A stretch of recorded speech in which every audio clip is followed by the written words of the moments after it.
Hi everyone, it is 4.4 Global Industries and Companies. This is the last of the 4 videos for Theme 4. Theme 4 only has 4 units. Theme 3 has 6 to compensate for that. This one only has 3 topics as well. It will be another fairly short one as 4.3 was, just because there isn't a great deal of new content here. It's more just kind of making sure we get a summary of a few things that we've studied in Theme 4.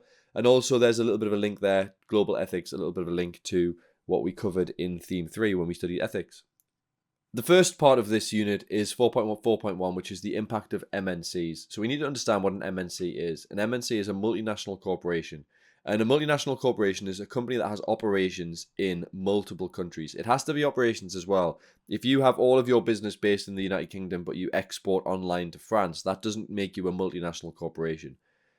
Now, we have to understand the impact that MNCs have on the economy, and this list is both good and bad. I'm going to diversify from the kind of standard blue and orange here by doing a list of things in red and a list of things in green to suggest the positives and the negatives. I'm pretty sure that's probably obvious, but I decided to explain it anyway.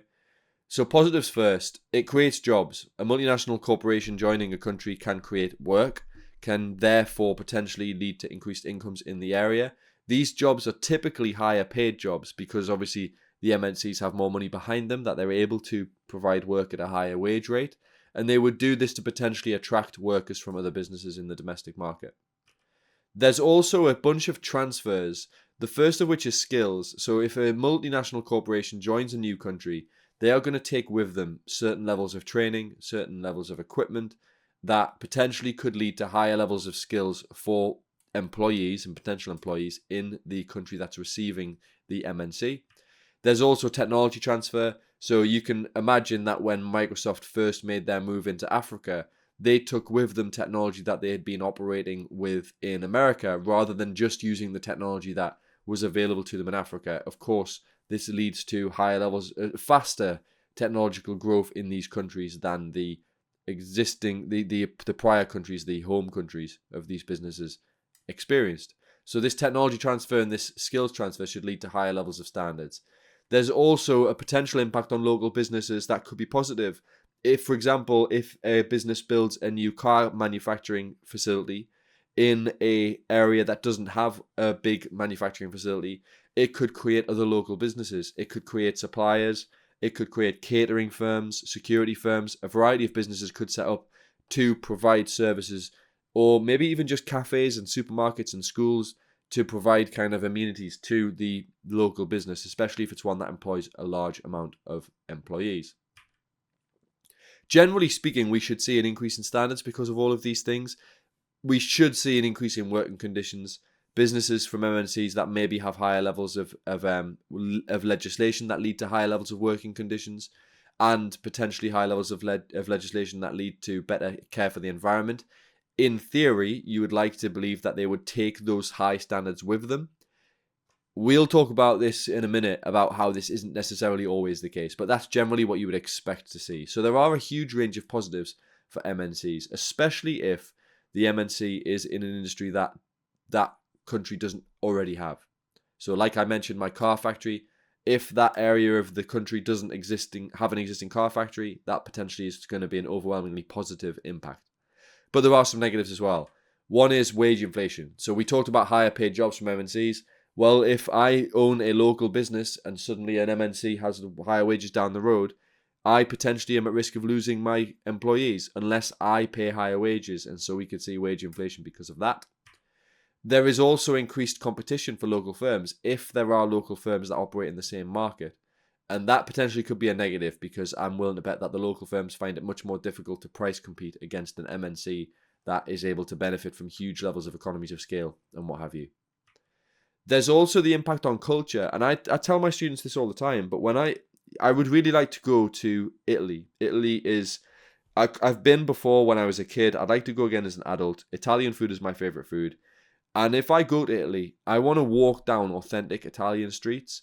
I don't really want to see a McDonald's, because you can go to any country and see you can go to anywhere in the UK and see a McDonald's, and there's obviously the worry that having more big multinational corporations dilutes the individual culture of different countries, And I remember going to Copenhagen and being in the town centre and just seeing a bunch of shops that I could have seen in London, and it just disappointed me slightly. But I understand it, and I understand a lot of these businesses that I see in London aren't even necessarily British by formation, and so we're seeing it in the UK as well. But there is the impact on on cultures within these countries being diluted because we're so used to seeing so many MNCs everywhere.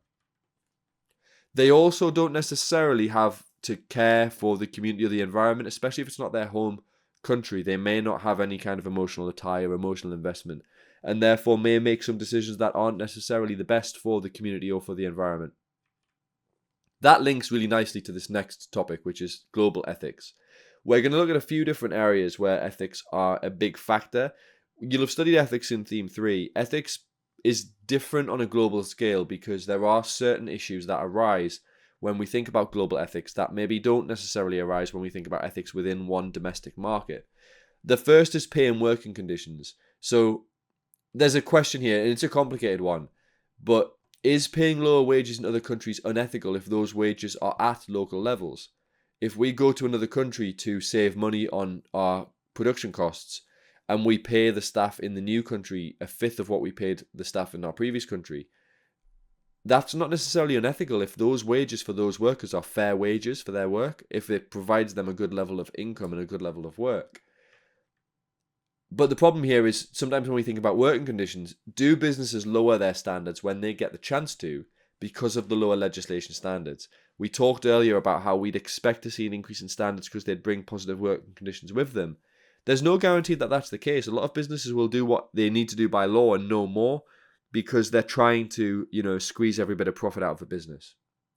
We also have the environment, which we've mentioned in the negative section there. For example, this could be emissions, this could be waste disposal. These things are obviously going to have a negative impact on an environment of a different country, a more global country. We also see some examples of over-extraction of resources. So this could be natural resources, especially ones that aren't sustainable, or even resources that are sustainable but aren't being used in a sustainable manner.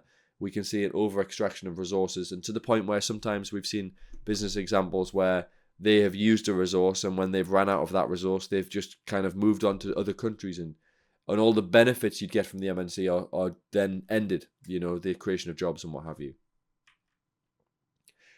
We also have to consider the supply chain, and there's a lot of considerations within the supply chain, and there's a lot of ethical questions within the supply chain, not least slave and child labour. There's plenty of stories of, in particular, businesses taking advantage of Africa in terms of child labour, in terms of slave labour.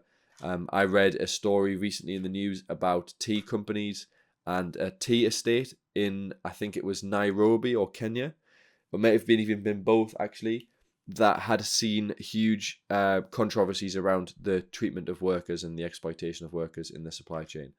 So we do see this, and we see this for a few reasons. We see this due to certainly levels of poverty in these countries, meaning that workers are desperate for jobs, and so, but also lower levels of workers' rights, meaning that it's easier for businesses to get away with these things as well. And so there's a level of responsibility that businesses within these supply chains should take for the actions of other businesses in their supply chain. But I guess that's the question, and that's the ethical question I would ask my students is, are Nestle responsible for the treatment of workers on farms that supply them, or is it the farmers, the businesses that own the farms, the estates that are responsible? Or is it the local government that's responsible? Or are they all responsible? It's certainly a big question. Which leads us to 4.4.3. The big question here is, why do multinational corporations need to be controlled? Well, I can point to two reasons right now. There's that giant list of negative impacts that they have on the economy, and we've got all of those different ethical issues that we've raised as well. So why do they need to be controlled? Well, they need to be controlled because they do potentially have a negative impact on different countries, and because they do sometimes act unethically. So how do they do this, and how can we potentially control multinational corporations? They sometimes seek to have political influence, and this could be for a few reasons. One could be to get a tax break. We talked about this when we talked about, I think I used Apple and Ireland as the example in one of the other videos from Theme 4. They could look to gain a tax break. They could look to gain access to local natural resources, and governments will do what they can to get investment in their country. to create jobs in their country. So they may decide to take advantage of these businesses' offers and provide these tax breaks and access to these natural resources. There's a few issues in terms of the legal control of things. Tax laws are quite complicated country to country. For example, we certainly in the UK don't have a very good handle on businesses that are, for example, foreign businesses but do operate in the UK, how much tax they should pay in the UK. We clearly don't have a handle on this because there are plenty of businesses that manage to avoid tax legally, but through loopholes, and so there's issues there. Taxation used to be, the calculation of tax used to be in the statement of comprehensive income in this specification, and they removed the need for calculating taxation there. And I think I don't know this for certain, no one's necessarily told me this, but I feel like I've read it somewhere, that one of the reasons for this was it actually became quite complicated when businesses are making tax, and certainly when you think about global businesses, it becomes quite confusing in terms of tax, in terms of where they pay their tax. We also have issues with takeover legislation as well. So, for example, if a British business takes over an American business or vice versa, you've got two sets of takeover legislation there that need to be considered. And so that can be quite complicated as well, especially if certain countries have different standards that they would accept. So what can we do? Well, pressure groups do a lot of this. They will shine quite a high light on a lot of the issues of multinational corporations. You'll have heard of a lot of pressure groups that will be aiming to do this, to just try and kind of raise an awareness that not all action that businesses take is ethical. And social media is a really positive way of, one of the positives of social media, there's plenty of negatives about social media, but one of the big positives is it allows us to spread these stories and spread the awareness of these issues really, really effectively. And so we've seen examples of businesses potentially being boycotted, rightly or wrongly, depending on your opinion, based on a variety of ethical issues. And so one of the potential benefits of social media is it allows us to spread those messages much, much easier than we perhaps would have been able to before. But the key thing there, the key concept is that it's about making sure we have a level of control over these MNCs, because they can be so positive for economies, but they also can potentially be negative as well. And what we want is more of the positive and less of the negative. That covers theme 4. Have a look through the resources. All of theme 1 and 4 are up, which means that you have everything you need to be preparing for paper 1. If you're looking for a bit of a sort of general summary video for paper 1, there is a preparing for paper 1 video on the channel as well. That's well worth a look. That looks at the links between theme 1 and theme 3. Sorry, theme 1 and theme 4. Obviously, other than the obvious ones that we've got in 4.3 in particular. Have a look at the resources. There's some exam question practice. There's a grid of exam question practice in there that you can have a look at. There's also a bunch of Quizlet links for key term knowledge, and a variety of links to other playlists and channels and parts of this channel. Hopefully you found this really, really useful. It's obviously worth saying that none of these videos are super comprehensive. They're just there to kind of give you a brief overview, but hopefully it gives you a bit of jogs the memory potentially before an assessment or an exam, and gives you some things to potentially think about and maybe go away and study in a bit more detail. If you have any questions, pop them in the comments, and I'll see you soon. Thank you.